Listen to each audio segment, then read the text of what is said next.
মাত্র একটি ছোট্ট ভুলের কারণে অনেকের গরুর মাংস শক্ত থেকে যায় আর ঝোলেও আসে না সেই পারফেক্ট ঘনত্ব। আজ আমি শেয়ার করব জামালপুরের বিখ্যাত গরুর মাংসের বিরিয়ানি রেসিপি। সঙ্গে থাকছে এমন কিছু সিক্রেট টেকনিক্স যা আপনার রান্নার স্বাদকে নিয়ে যাবে একদম নেক্সট লেভেলে। ভিডিওটি শেষ পর্যন্ত দেখুন। আসসালামু আলাইকুম, আশা করি আল্লাহর রহমতে সবাই ভালো আছে। আমি আপনাদের সবাইকে আন্তরিক স্বাগতম জানাচ্ছি। আজ আমরা তৈরি করব জামালপুরের বিখ্যাত গরুর মাংসের বিরিয়ানি।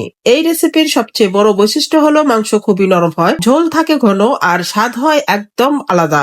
ভিডিওটি শেষ পর্যন্ত দেখুন, কারণ শেষে আমি এমন কিছু কুকিং টিপস শেয়ার করব যা আপনার রান্নার স্বাদ কয়েক গুণ বাড়িয়ে দেবে। চলুন শুরু করি। প্রথমে আমি নিয়েছি প্রায় 1 কেজি গরুর মাংস ভালোভাবে ধুয়ে পানি ঝরিয়ে একটি বড় বাটিতে নিয়ে নিয়েছি। সে অতিরিক্ত পানি থাকলে মশলা ভালোভাবে লেগে থাকে না, তাই যতটা সম্ভব পানি ছড়িয়ে নিন। এবার একে একে দিয়ে দিচ্ছি আদা বাটা, রসুন বাটা। এই দুটি উপাদান গরুর মাংসের গন্ধ দূর করে এবং স্বাদ অনেক বাড়িয়ে দেয়।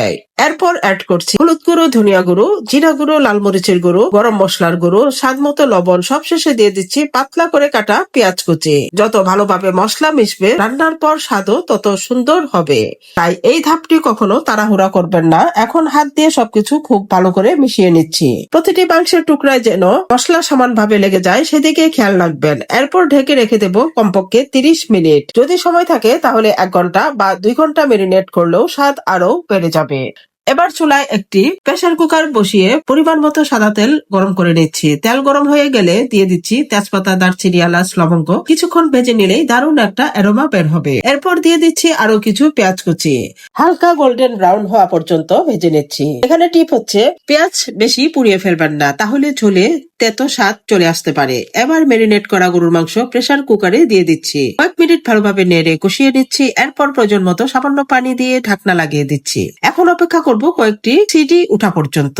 এখানে আরো টিপস হচ্ছে বেশি সময় প্রেসার দিলে মাংস অতিরিক্ত নরম হয়ে যেতে পারে, তাই মাংসের মান অনুযায়ী সময় ঠিক করবেন। এবার ঢাকনা খুলে দেখুন মাংস কত সুন্দর ভাবে সিদ্ধ হয়ে গেছে। এখন এটিকে অন্য একটি প্যানে ট্রান্সফার করে নিচ্ছি। এবার একটি ছোট বাটিতে 4 টেবিল চামচ চালের গুঁড়ো নিয়ে অল্প পানি দিয়ে একটি স্মুথ ব্যাটার তৈরি করে নিচ্ছি। ঝোলে যখন সুন্দরভাবে বলক চলে আসবে তখন ধীরে ধীরে এই ব্যাটার ঢেলে ভালোভাবে নেড়ে নেব।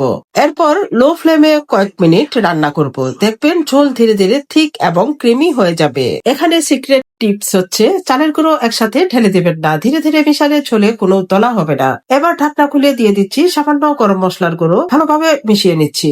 দেখুন মাংস কত সুন্দর হয়েছে আর ঝোলটাও দারুণ হয়েছে। এখন রান্না প্রায় শেষের দিকে। এবার আসছি সবচেয়ে গুরুত্বপূর্ণ ধাপে, বাগার বা টেম্পারিং। একটি কড়াইয়ে সামান্য সাদা তেল গরম করছি। এরপর দিয়ে দিচ্ছি দারচিনি, এলাচ, লবঙ্গ, গোলমরিচ, তেজপাতা, পেঁয়াজ কুচি ও আস্ত দানা মেথি। সবকিছু সুন্দর করে ভেজে নিচ্ছি। যখন সুন্দর গোল্ডেন কালার চলে আসবে তখন এই পুরো বাগার গরুর মাংসের বিরিয়ানির উপর ঢেলে দেব।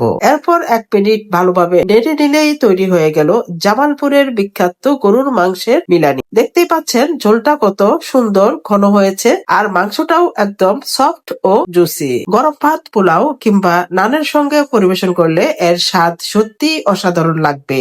আপনি যদি আজকের ভিডিও থেকে নতুন কিছু শিখে থাকেন তাহলে ভিডিওটিতে একটি লাইক দিয়ে আমাদের উৎসাহ দিন। কমেন্টে অবশ্যই লিখে জানান আপনি কোন জেলার মানুষ আর গরুর মাংস কিভাবে রান্না করতে সবচেয়ে বেশি পছন্দ করেন। আপনার একটি কমেন্ট আমাদের অনেক অনুপ্রেরণা দেয়। ভিডিওটি আপনার বন্ধু ও পরিবারের সঙ্গে শেয়ার করুন। আর এমন আরো ট্রেডিশনাল ও অথেন্টিক বাংলা রেসিপি দেখতে চাইলে আমাদের চ্যানেল সাবস্ক্রাইব করে পাশের বেল আইকনে ক্লিক করুন, যাতে নতুন ভিডিও আপলোড হওয়ার সঙ্গে সঙ্গে আপনি নোটিফিকেশন পেয়ে যান। এতক্ষণ ধৈর্য ধরে ভিডিওটি দেখার জন্য সবাইকে আন্তরিক ধন্যবাদ। আল্লাহ হাফেজ।